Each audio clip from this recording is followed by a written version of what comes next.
दोस्तों, अपने चुनाव अभियान के दौरान डोनाल्ड ट्रंप ने कई देशों से आयात पर भारी शुल्क लगाने की धमकी दी थी।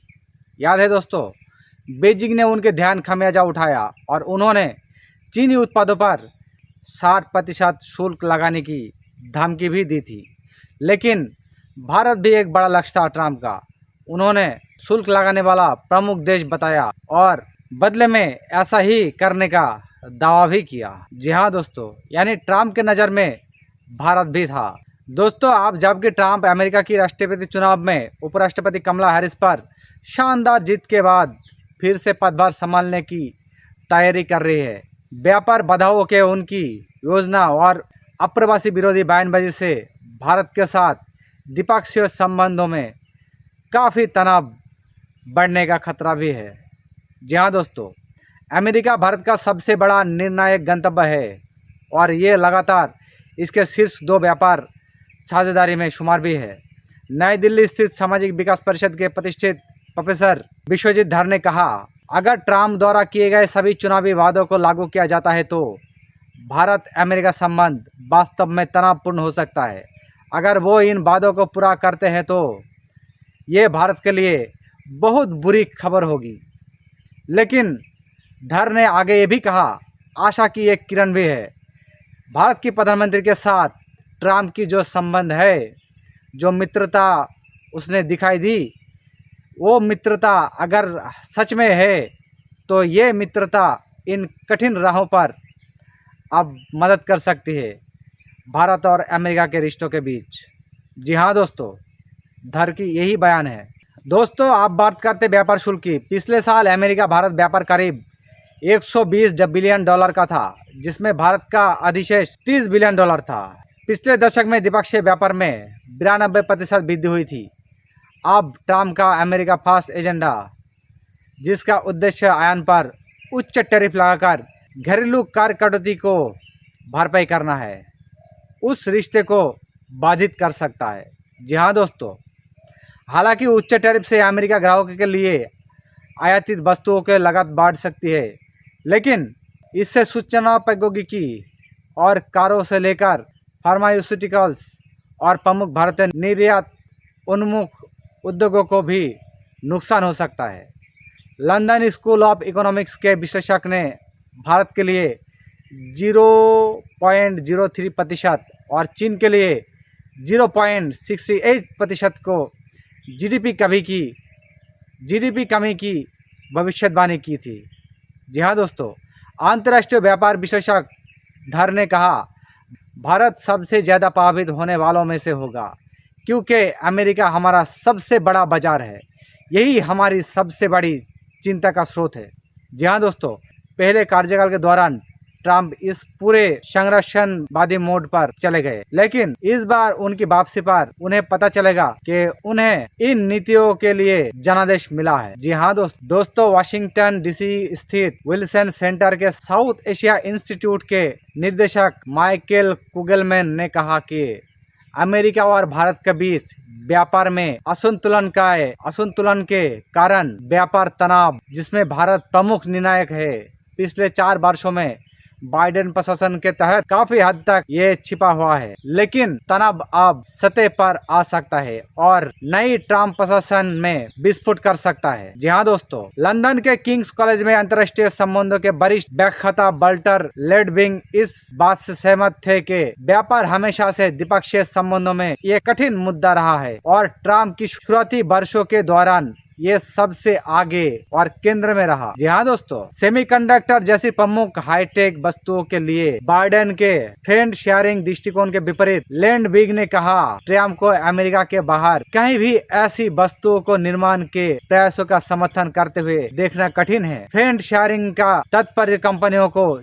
चीन जैसे प्रतिद्वंदी देशों से मित्र देशों में स्थानांतरित करने के लिए प्रोत्साहित करने का अवधारण से है। दोस्तों, आप बात करते हैं अब्रजन विरोधी नीति की। ट्रंप की अब्रजन विरोधी नीति। न्यूयॉर्क में भारतीय व्यापार प्रतिनिधि के रूप में काम कर चुके वरिष्ठ भारतीय राजनीतिक अनिल त्रिगुयान ने कहा कि भारत जब नए ट्रंप प्रशासन के साथ मजबूत संबंध बनाने की कोशिश कर रहा है तो उसे एक अप्रत्याशित वास्तविकता का सामना करना पड़ेगा। अमेरिका अधिक अलगाववादी बनने की कोशिश कर रहा है और साथ ही दिल्ली वैश्विक रूप से अधिक सहयोगी बनने की कोशिश कर रहा है। दोस्तों, अमेरिका राष्ट्रपति पद के लिए ट्रम्प के पहले प्रयास में H-1B वीजा धारकों के लिए चिंता का स्थिति थी। ये देशों में रोजगार के तलाश कर रहे कुशल विदेशी पेशेवरों के लिए एक कार्यक्रम है।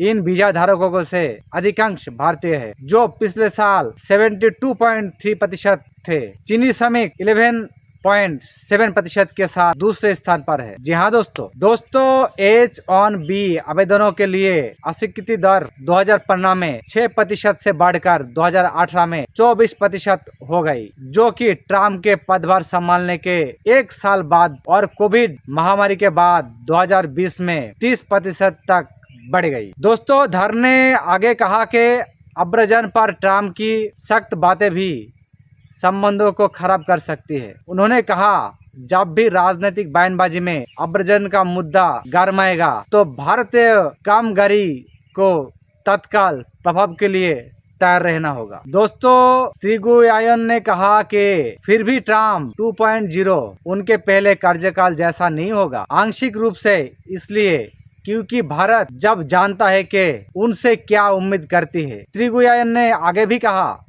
मुझे नहीं लगता कि भारतीय विदेश नीति प्रतिष्ठान इस तथ्य से अंध है कि ट्रम्प की भी अपनी प्राथमिकताएं हैं। हमारे पास कुछ मुद्दे बने रहेंगे, खासकर व्यापार बाजार तक पहुंच और H-1B वीजा और अब्रजन मुद्दों से संबंधित। जी हाँ दोस्तों, आप बात करते हैं सौहार्द और चीन कारक। हालांकि अधिकांश विशेषज्ञों का मानना है कि वाशिंगटन या नई दिल्ली में चाहे जो भी सत्ता में हो, अमेरिका और भारत के बीच द्विपक्षीय संबंध बढ़ते रहेंगे। नई दिल्ली स्थित थिंक टैंक के ऑब्जर्वर रिसर्च फाउंडेशन में अध्ययन और विदेश नीति के उपाध्यक्ष हर्ष पंत ने कहा, मोदी ने पिछले एक दशक में ट्रम्प के साथ व्यक्तिगत संबंध विकसित किए हैं और उनके कूटनीति की शैली भी है उनके साथ। ये मोदी सरकार के लोग कह रहा है और ये मोदी को तब लाभ देगा जब ट्रम्प जैसी व्यक्ति की बात आती है जो अत्यंत अपनी व्यक्तिगत प्रवृत्ति पर निर्भर करता है। किंग्स कॉलेज के प्रोफेसर लैंडबिंग इस बात से सहमत थे कि ट्रम्प और मोदी के बीच अच्छे समीकरण से द्विपक्षीय संबंधों को मदद मिल सकती है। जी हाँ दोस्तों, लैंडबिंग और कुंगलमैन के अनुसार लोकतांत्रिक सूचकांकों में भारत की गिरावट और अल्पसंख्यक अधिकारों को रक्षा के बारे में असहज सवाल ट्रम्प के अधीन वाशिंगटन द्वारा कम बार उठाई जाएगी।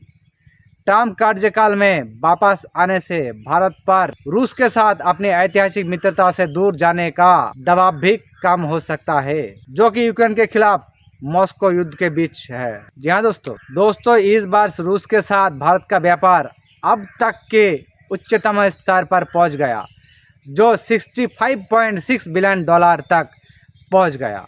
लेकिन अमेरिका ने हाल ही में रूस के युद्ध प्रयासों में सहायता करने के लिए कई भारतीय कंपनियों पर प्रतिबंध भी लगाया। ये बात जरूर नोटिस करना है दोस्तों।